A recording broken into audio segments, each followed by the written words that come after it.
Now, some of you that possibly are veterans, let's say hypothetically you've never really gone into the process of getting quality introductions. You could make this one of the processes where you say, I'm going to go say hi to all of my clients and again get a chance to maybe ask for some quality introductions. Now, before you go in, make sure you check their account activity. That's important that you know that when you come in so that you'll really have a feel for how they're doing. Now, one thing I hope you've picked up on, almost everything I've taught you thus far, from the prospecting, the original contact, generating your own leads, getting quality introductions, everything I've talked about, I think you'll agree, requires that you stretch yourself, requires that you do things you haven't done, requires you to put yourself in an uncomfortable situation, which is part of success. And I'm assuming that every one of you has a total commitment to being more successful in your life. And that's why Chuck and Lisa have put this program together, to give you the tools. But none of this will really work if you don't get stronger in your ability to do the things you don't want to do. There are no real secrets. And I've not met anyone who's successful that doesn't go through a painful period of handling rejection, handling failure. You see, as children, from the time we were 2 years of age, we started hearing a word that most of us don't like to hear. In fact, what's the first word Mom and Dad really taught us? No. They said, no, don't you do that. No, don't you do that. Now, if we were a strong-willed child, they got stronger with the no. Many of them had to inflict a degree of pain to make sure that we got the no. So it's human nature not to like the word no. The sad truth is, many people do not try this wonderful business. Many people are afraid of the thought of even selling a product or service because of the awesome fear of possible rejection. And I want you to realize a truth in life. The more rejection you're willing to put up with in life, eventually the more success will come to you. You see, taking a risk, putting your ego on the line, letting it happen where you get rejected, that's not comfortable. It's not comfortable for anyone. But it's the price you pay to achieve the goals you have when you choose a business like ours, which we've called the people business. Well, I'd love to give you a formula that will help you. I call this little formula the formula for loving the word no. Now you might say, what? I'm going to love the word no? You can in time, especially if you overcome your fear and your income doubles and triples. Where all of a sudden you're making 3 to 5 times more money than you've ever made before. You now know what's going to happen when you walk into a merchant. You know exactly what you need to do with Card Service International on a daily basis to achieve your financial goals. And that's when business becomes fun. See, you that are new, our business is not fun in the beginning. Why? Because you don't have any idea what's going to happen. But once you know what's going to happen, and you know what to expect on a daily basis, what they're going to say, what you're going to say, what you're going to say, and you're going to close sales, it starts to get a real fun game in life.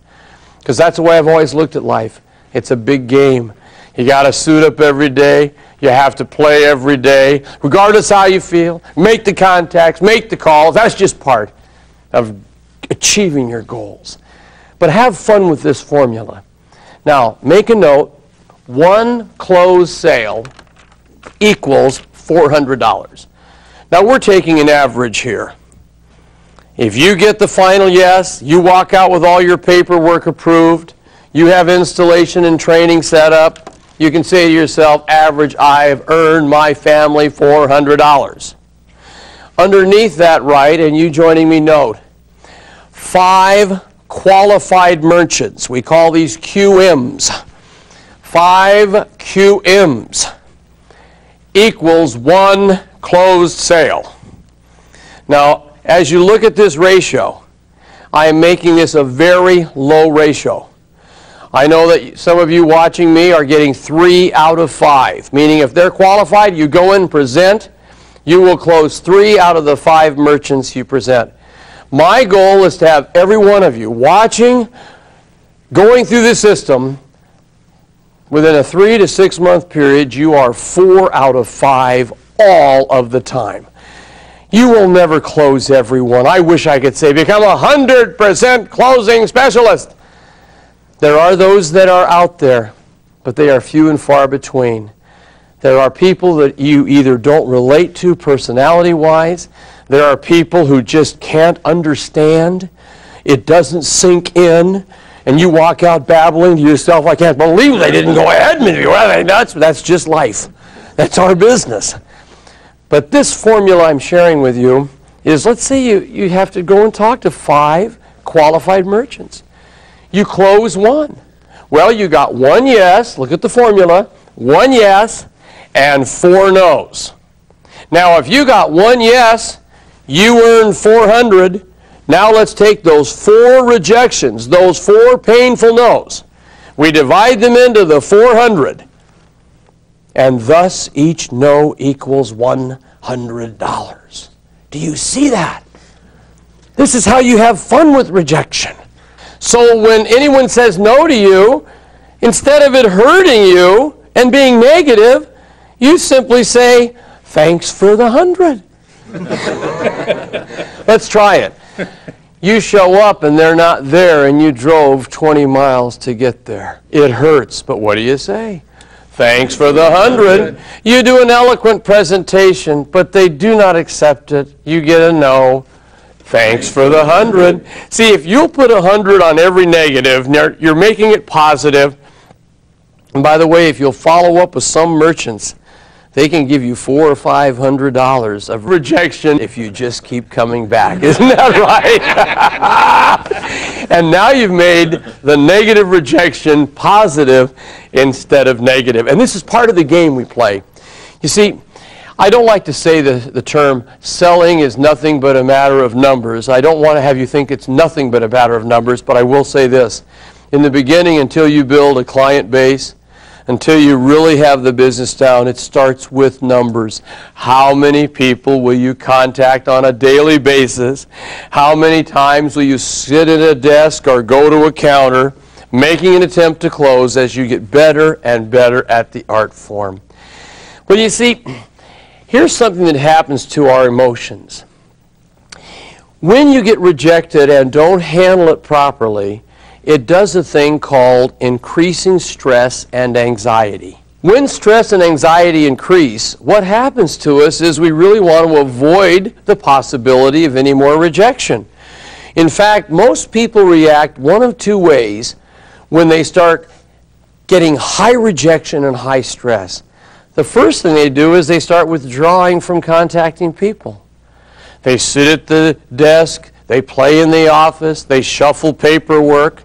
And there are people right now, and I hate to say it, but there are some, yes, with this fabulous Card Service International company, there are people that are hanging on to their desks hoping someone will walk in.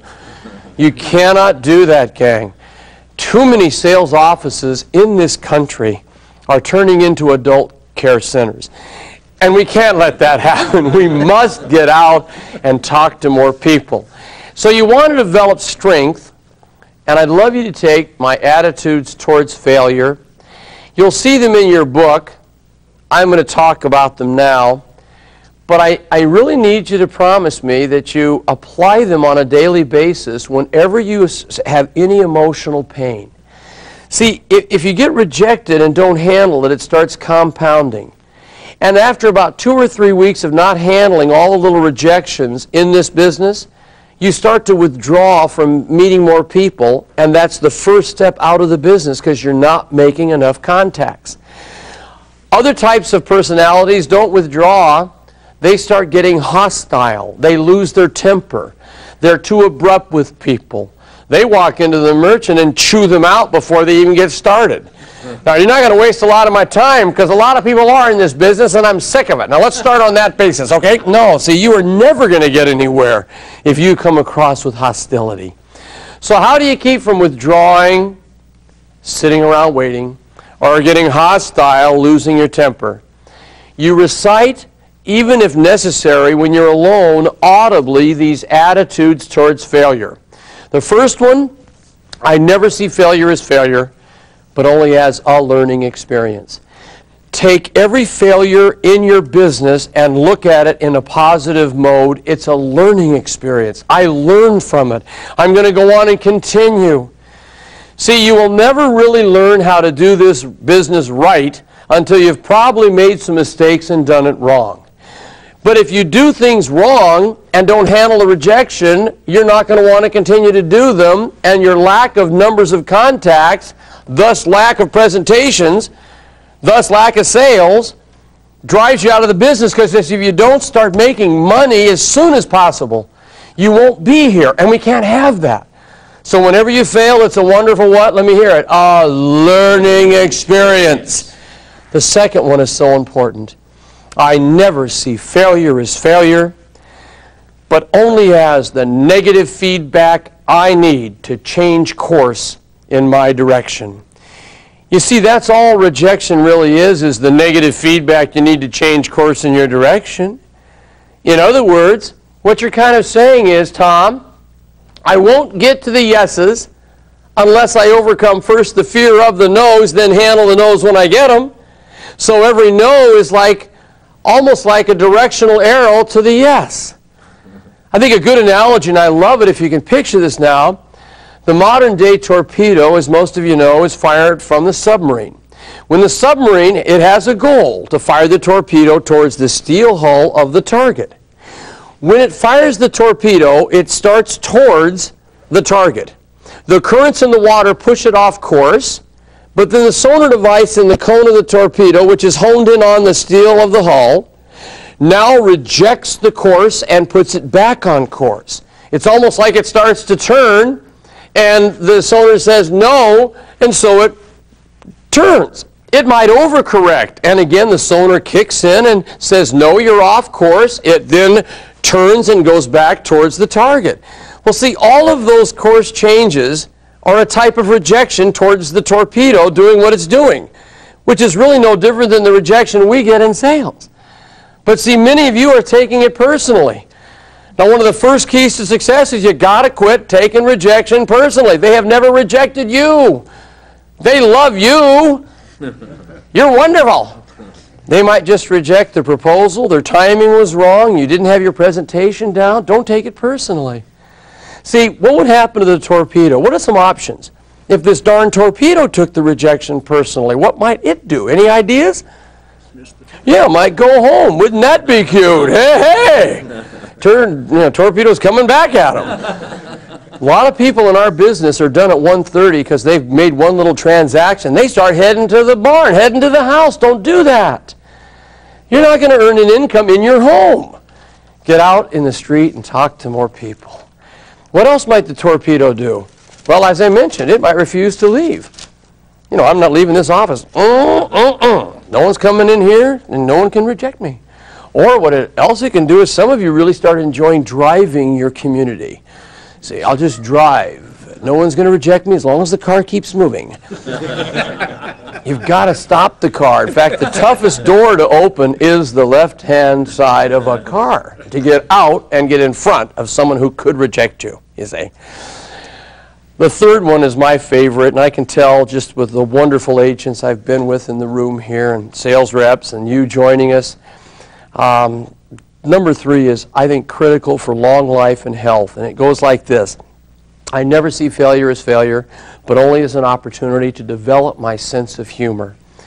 You see, if every time you fail in life, you look at it as a chance to laugh, in this business you can be in stitches most of your day. Isn't that right? And by the way, laughter is good. That's biblical. Oh yes, Proverbs it says, laughter is like medicine to the bones.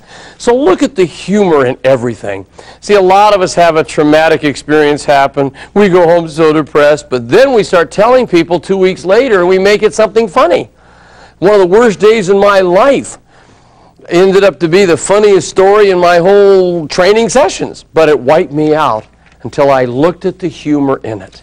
And then, of course, number 4, This one, gang, for you with Card Service International.